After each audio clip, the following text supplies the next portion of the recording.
all so much for being here tonight. It is wonderful to be back in Iowa City, or Coralville, I gotta be clear.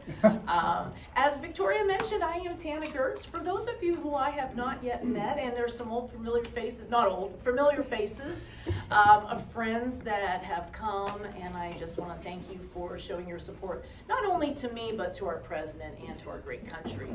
So a little bit about me. I was on Donald Trump's show, The Apprentice, 15 years ago. I knew I recognized you. A lot of people go, hey, that voice, where do I know that voice from? So, oh gosh, well, it's almost 15 years. It was definitely 14 and a half. But the day my life changed was the day that I got cast to be on that show. Out of 1 million plus people, I was one of 18 that went on the show. I made it all the way to the end. So I won for the entrepreneurs, woohoo, Street Smarts team. For all of you that are book smart, God bless you, that's wonderful. But I got off course and I liked making money more than I liked being in school. And so I've been an entrepreneur my whole life. And the day I met Donald Trump in his boardroom, I said, wow, that man would make an amazing president. Little did I know that he'd ever think about running. That was never in the deck of cards. I never went on the show to be famous. I didn't want everybody to know who I was. I went on the show for one reason and one reason only. I wanted to learn business from America's business icon. And I figured if I could go absorb any information that he could give me in his boardroom, I'd bring that back and I would put that into my public speaking career, and I'd share what I learned from his boardroom to audiences all across the country. And I went to so many universities, I went to so many businesses, corporations, and I talked about the lessons learned from the boardroom. Project management institutes all across the country hired me because they wanted to know what was it like to be the project manager for somebody like Donald Trump. People were eating it up with forks and spoons. They couldn't get enough of it because everybody was looking up to this businessman that ran companies, that was a billionaire, that had great kids, and they all looked up to him. And I was getting hired left and right until came down that escalator. 2015, said, I'm going to run for president. Well, there went all my corporate clients. They didn't want to hire me anymore because I associated myself with this man. And I learned in 2005, as Victoria mentioned, our team was very, very small. It was like 8 of us that believed in this man. Well, maybe, I mean, I think they all believed in him, but I knew he was going to be the next president.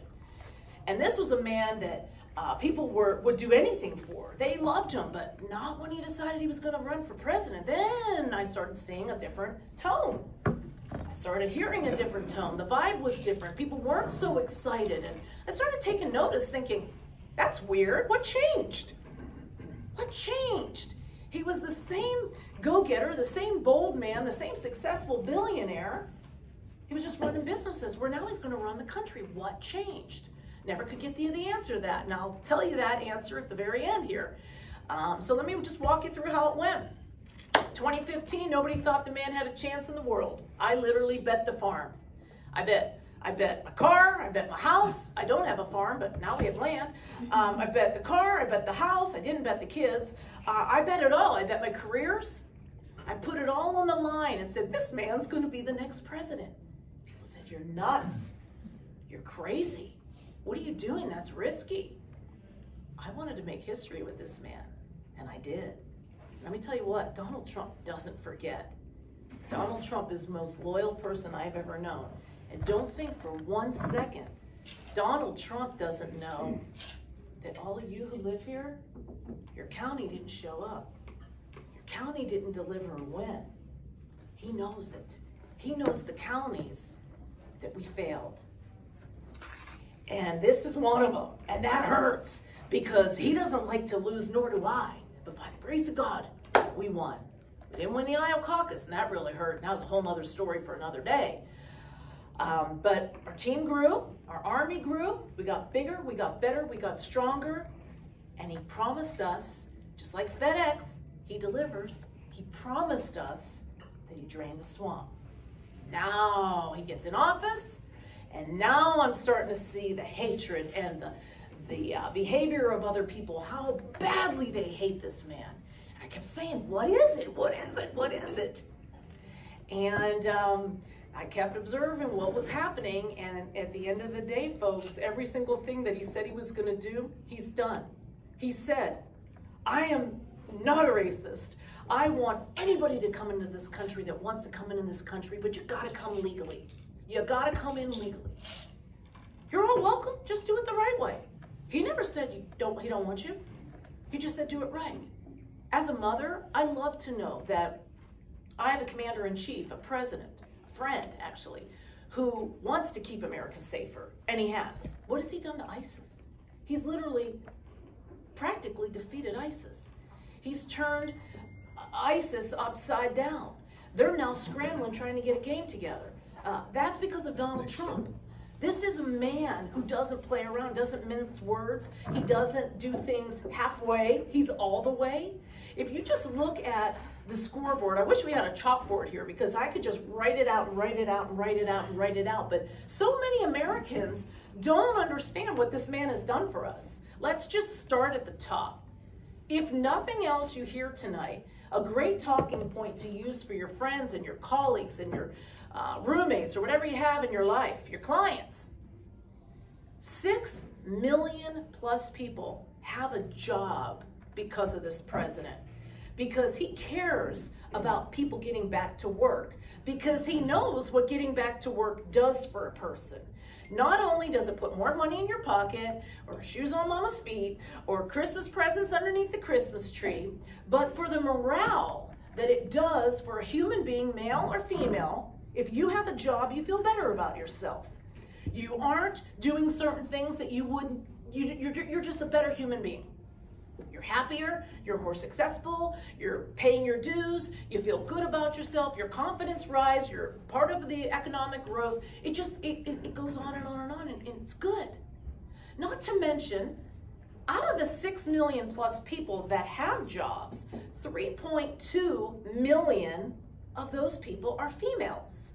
So the old working woman, it's happening because Donald Trump, Ivanka Trump, Laura Trump, all these women that are very big powerhouses are saying men and women need to get paid the same. Men and women should have the same degrees at school. Donald Trump and Ivanka Trump are saying more women need to go into the science and technology, engineering, and mathematics field. Go, girls, go. I'm proud to say I've got a brainiac daughter who's at the University of Iowa. She's a chemistry major. She's going for it. We have a president who's donated millions, almost in the triple digits of millions towards grants going, you want to go be something, sweetheart? Go. Go to school. Go be a brainiac. Go be a scientist, a technology person, an engineer, a mathematics person. I want to reward people who want to get off their butt and do something. That's the kind of president he is. That's the kind of guy he was when I was in his boardroom. If you sucked, you went home. If you were good, you stayed. It was that simple. He's not about everybody gets a participation award. Isn't that great? You tried. Not too hard, but you tried. Here's your trophy. No. You either win or you lose. You're either hired or you're fired. Just so you know, he never fired me. I'm the only contestant in the history of the show that never was hired or fired by Donald Trump in the live finale. Why? Because he said, I can't fire you. You were good. You were good. I'm never going to fire you.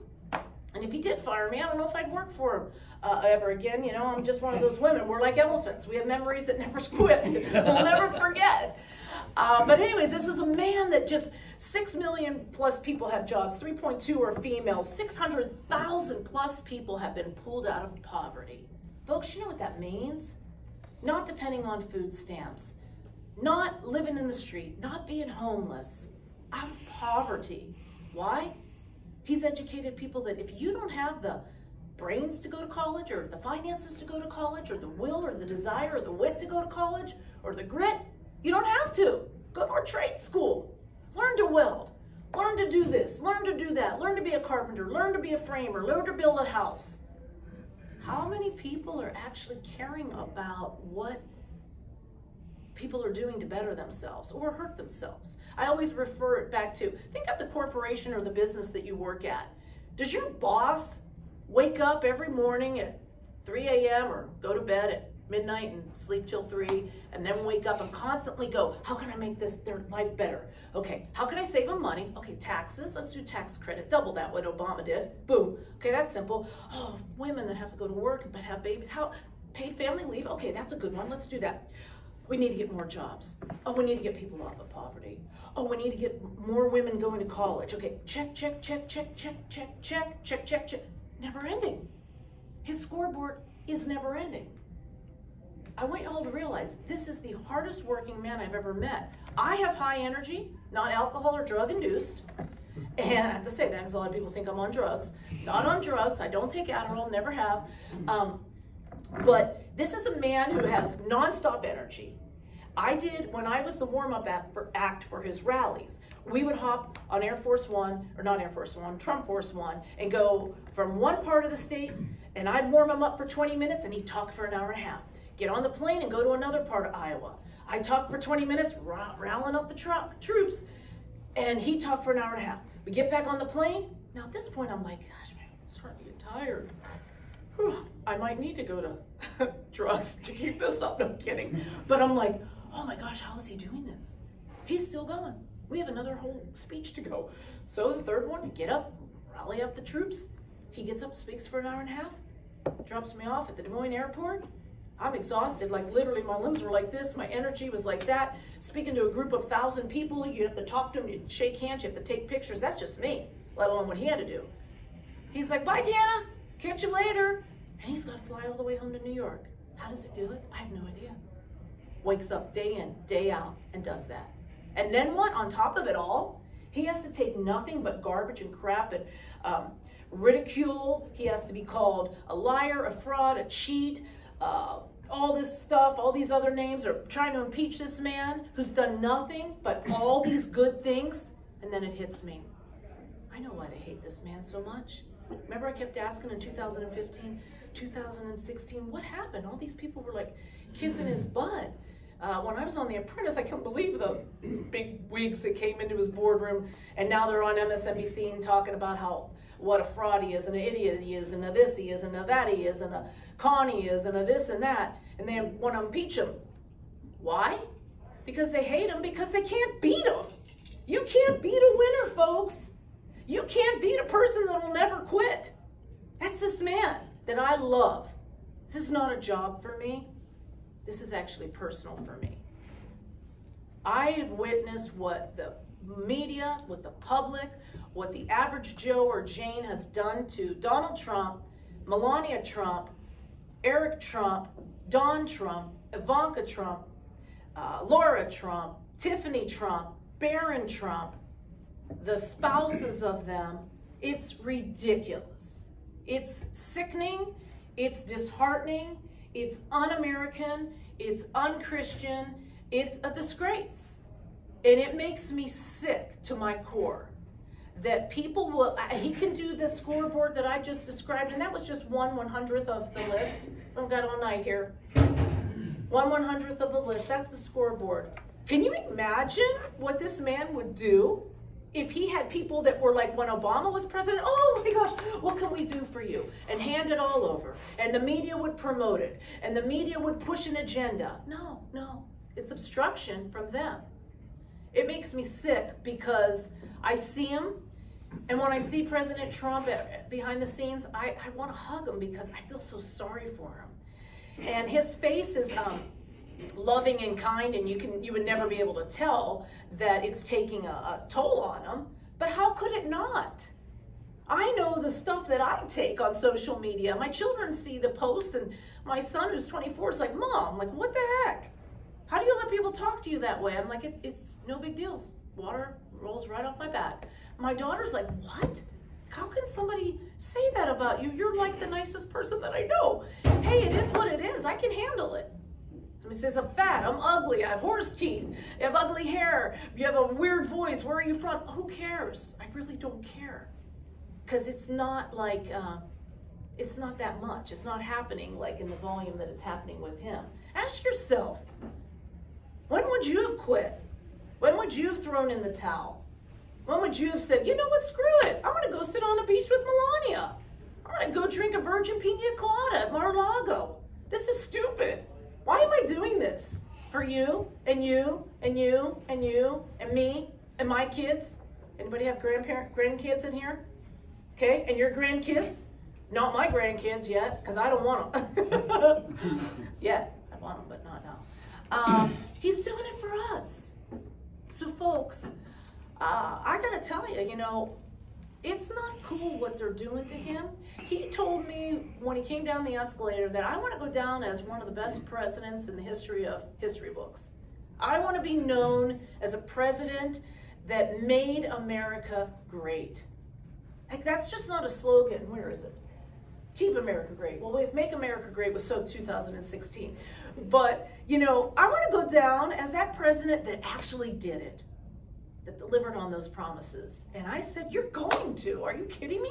Look what you've done. Now, he's going to be in history books as an impeached president. They tried to impeach me. They impeached me. I'm tarnished. It's like a copper cup that you're drinking a Moscow Mule out of that's all tarnished. Doesn't look as good. Doesn't shine as bright. You don't go, wow, man, that was impressive. No, you're not as impressive when you're tarnished. Really? He did the same thing Bill Clinton did when he had Monica Lewinsky in the Oval Office. Is that the same? No. Here's a president that did all this, took homeless people off the streets, cleaned up the streets, drained the swamp, called them out for everything that they are. They're the liars. They're the frauds. I have never had a political bone in my body. I didn't even know what the heck a caucus was. I thought it was a dirty word. I'm not from Iowa. Came to Iowa. They said, I'm on the campaign and got to go caucus. Oh my God, what the hell does that mean? Caucus. Googled it, then I found out. This is what we do in February in Iowa, right? Anyways, so this is a president that he didn't want to be tarnished. He didn't want to have this bad thing on his record. He didn't want to have anybody go, I didn't deliver on my promises. I wasn't good enough. No, you are good enough, President Trump. You did everything that you said you were going to do, but all these people are terrified of you because you are draining the swamp. So when I came aboard politics, he was right. I've never met wimpier, liars, cowards, people who don't have a backbone, people who wouldn't stand for anything. I just went to an event and I said all these, and these people were looking at me like, excuse me, I'm a politician. And I went, yeah? Well, I don't see no MAGA hat on your head. That's what I told a few of them. Then their face really dropped. So people asked me, how come I didn't win my election in 2018? I said, I'll tell you why.